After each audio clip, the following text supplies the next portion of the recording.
रहेगा कि यह एरिया अच्छा फल देने वाला है। तो चलिए जानते हैं कि जिनका गुरु माउंट अच्छा होता है उनका स्वभाव कैसा होता है, उनके अंदर कौन सी क्वालिटीज होती हैं।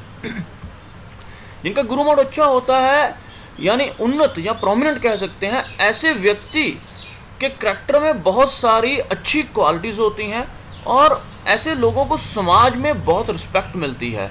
ऐसे व्यक्ति काफ़ी धार्मिक होते हैं और भगवान के प्रति विश्वास इनके अंदर कूट कूट के भरा होता है।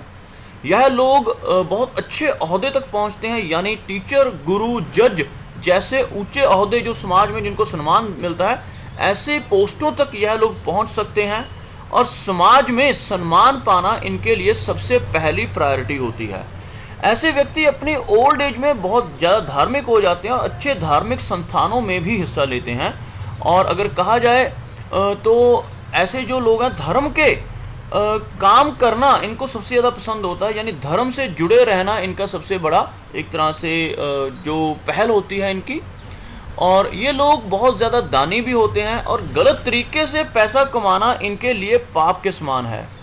और यह लोग नेक कमाई करना पसंद करते हैं, यानी अच्छे ढंग से पैसा कमाना, मेहनत से कमाना और अपनी कमाई में से कुछ ना कुछ हिस्सा ये दान करना भी इनको बहुत ज़्यादा पसंद होता है। और इनकी वाणी जो होती है, आवाज़ होती है, बहुत ही अच्छी होती है, मधुर होती है। और ये लोग हमेशा मीठा बोलते हैं और दूसरों को भी ऐसा करने का ही संदेश देते रहते हैं।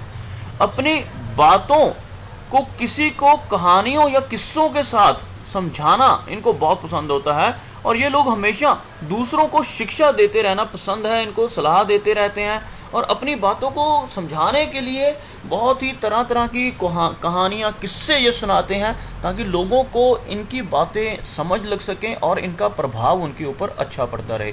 अब कुछ और चीज़ें बताता हूँ इस माउंट के बारे में ही। इस माउंट के ऊपर अगर कोई चिन्ह हो तो उनका क्या फल होता है। यहाँ पर 2 से 3 चिन्ह मैं आपको बताऊंगा जो मेन है। तो अगर किसी के गुरु पे यानी गुरु माउंट के ऊपर यहाँ पर एक क्रॉस का चिन्ह यानी कि एक्स का चिन्ह हो तो क्या होता है उससे।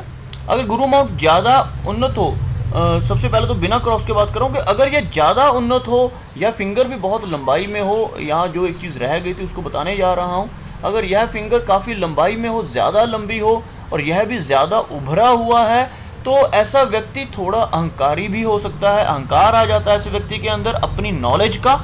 और ऐसे ज़्यादा उन्नत गुरु माउंट वाले व्यक्ति अपनी नॉलेज को किसी से शेयर भी करना पसंद नहीं करते, यानी यह लोग अपने आप को सबसे श्रेष्ठ समझते हैं, सबसे महान समझने लगते हैं। जिनका ज़्यादा उन्नत होता है उसकी बात कर रहा हूँ।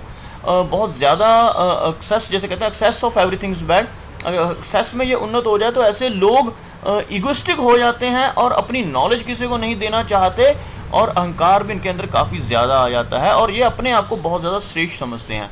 तो अभी हम बात कर रहे हैं बहुत जो हमारा जो नॉर्मल लेवल का होता है, जिसमें बहुत ज़्यादा उभरा हुआ ना हो और नॉर्मल गुरु का माउंट हो और उसके ऊपर एक क्रॉस का चिन्ह आ जाए तो उस व्यक्ति को क्या क्या बेनिफिट मिलने वाले हैं। अगर इस माउंट के ऊपर क्रॉस हो तो ये बहुत ही शुभ माना जाता है। इस चिन्ह के होने से व्यक्ति की मैरिड लाइफ बहुत अच्छी होती है, मैरिड लाइफ बहुत अच्छी रहती है और समाज में भी बहुत इज्जत मिलती है ऐसे लोगों को। ऐसे लोगों का भाग्य उदय शादी के बाद होता है और यह भी देखा गया है कि उनको अपनी ससुराल की तरफ से बहुत सपोर्ट मिलती है और धन का लाभ भी बहुत होता है, यानी ससुराल की तरफ से भी उनको धन का लाभ होता है, सपोर्ट भी मिलती है और मैरिज के बाद इनका भाग्य उदय होता हुआ देखा गया है। और चिन्ह देखते हैं यहाँ पर। अगर किसी के गुरु माउंट के ऊपर यहाँ पर इस क्रॉस की जगह कोई ऐसा चिन्ह हो, रेक्टेंगल जैसा चिन्ह, थोड़ा सा आयताकार, छोटी बारीक लाइनों से बना हुआ, ऐसे एक डिब्बा सा बनता हो जिसको हम रेक्टेंगल कहते हैं, तो रेक्टेंगल के इस माउंट पर होना भी अच्छा माना जाता है। ऐसा व्यक्ति जिसके गुरु माउंट पर रेक्टेंगल हो तो वह प्रॉब्लम्स से बचा रहता है और अगर प्रॉब्लम्स आती भी हैं तो उनका समाधान भी ऐसे लोगों को बड़ी आसानी से मिल जाता है। ऐसे लोगों को उसी व्यक्ति से शादी करनी चाहिए जिनके साथ इनके विचार मिलते हों, सोच मिलती हो। मैं रेक्टेंगल वालों की बात कर रहा हूँ यहाँ पर, जिनके गुरु माउंट पर आयताकार चिन्ह हो। उनको शादी करते वक्त बहुत ध्यान रखना चाहिए कि उनकी शादी सेम थिंकिंग वाले लोगों से ही हो, यानी जो स्पाउस है उसकी थिंकिंग मिलती जुलती होनी चाहिए, अदरवाइज शादी के बाद कुछ प्रॉब्लम्स हो सकती हैं। वैसे ये बहुत प्रोटेक्टिव होता है ऐसा चिन्ह बनना। ऐसा व्यक्ति मुसीबतों से बचा रहता है और काफ़ी उसको बेनिफिट मिलते हैं। चलिए आगे देखते हैं। इसी के ऊपर अगर स्टार का चिन्ह हो, स्टार का चिन्ह मैं यहाँ पर आपको बनाकर दिखा रहा हूँ, कुछ इस तरह से बनता है। स्टार का चिन्ह जो होता है, वैसे तो क्रॉस को ही अगर एक लाइन और क्रॉस कर जाए उसको स्टार मान लिया जाता है, कुछ इस तरह से। तो यह एक स्टार का चिन्ह है। अगर किसी के हाथ में ऐसा स्टार का चिन्ह होता है तो ऐसे व्यक्ति को भी बहुत लाभ मिलता है। धन लाभ यानी मटेरियलिस्टिक ग्रोथ ऐसे व्यक्ति की बहुत ज़्यादा होती है। और यह कह सकते हैं कि ऐसा व्यक्ति धीरे धीरे अपनी लाइफ, एकदम से अचानक से पैसा नहीं आता, धीरे आता है, लेकिन धीरे धीरे ऐसा व्यक्ति करोड़पति तक बन सकता है। काफ़ी अच्छा चिन्ह इसको भी माना जाता है।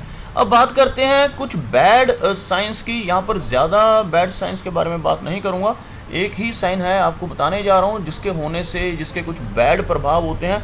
वो होता है तिल का चिन्ह।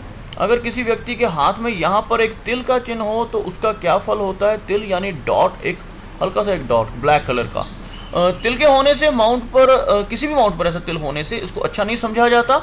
और जिनके हाथ में गुरु माउंट पर तिल हो उनको अपने गुरु और अपने से बड़े बुजुर्गों से प्यार और सपोर्ट नहीं मिलती। सबसे पहला लॉस यह होता है कि ऐसे व्यक्ति का गुरु जो होता है, जो टीचर होता है, वह इनको पसंद नहीं करता और जिसके कारण यह अच्छी शिक्षा पाने में कामयाब नहीं हो पाते। कोई ना कोई दिक्कतें रह जाती हैं, कोई ना कोई प्रॉब्लम्स के कारण कमियां रह जाती हैं। और ऐसा ही बड़े बुजुर्गों को भी हम अपना गुरु मानते हैं। यह माउंट के ऊपर तिल होने से हमारा एक तरह से जो गुरु माउंट है वो अफ्लिक्टेड हो जाता है और बड़े बुजुर्गों से भी सपोर्ट नहीं मिलती। अपनी एम्बिशंस को पूरा करने के लिए में बहुत सारी प्रॉब्लम्स आती हैं और ऐसे व्यक्ति थोड़े खुदगर्ज और हाइपोक्रेट टाइप देखे गए हैं। जिनके हाथ में यहाँ पर तिल होता है यह खुदगर्ज हो जाते हैं, अपनी नॉलेज किसी से शेयर नहीं करना चाहते और एक तरह से ढोंगी टाइप की एक तरह से प्रवृत्ति इनके अंदर आ जाती है। यानी अंदर से कुछ और होते हैं और बाहर से कुछ और, कुछ इस तरह से इनकी जो नेचर है बन जाती है धीरे धीरे। तो सबसे बड़ा इसका लॉस यह होता है कि नॉलेज गेन करने में सबसे बड़ी प्रॉब्लम रहती है। नॉलेज अच्छी तरह से नहीं गेन कर पाते, स्टडीज़ में पीछे रह जाते हैं क्योंकि गुरु का जो फेवर है वो इनको नहीं मिल पाता। तो यह कुछ चिन्ह थे, कुछ बातें मैंने बताई जिनका गुरु माउंट प्रोमिनेंट है और जिनके बाकी माउंट्स के साथ गुरु भी अच्छा होता है। उनके अंदर गुरु की क्वालिटीज़ होना लाजमी रहता है और गुरु की क्वालिटीज़ होने से व्यक्ति की लाइफ बहुत अच्छी रहती है। तो उम्मीद करता हूं कि आपको मेरा यह वीडियो अच्छा लगा होगा। अगर यह वीडियो आपको अच्छा लगा तो उसे लाइक करें, शेयर करें और साथ ही साथ मेरा ये चैनल भी सब्सक्राइब करें ताकि आपके लिए ऐसे ही रोचक और जानकारी भरे वीडियोस लेकर मैं टाइम टू टाइम आता रहूं। मेरा वीडियो वॉच करने के लिए आपका बहुत बहुत धन्यवाद।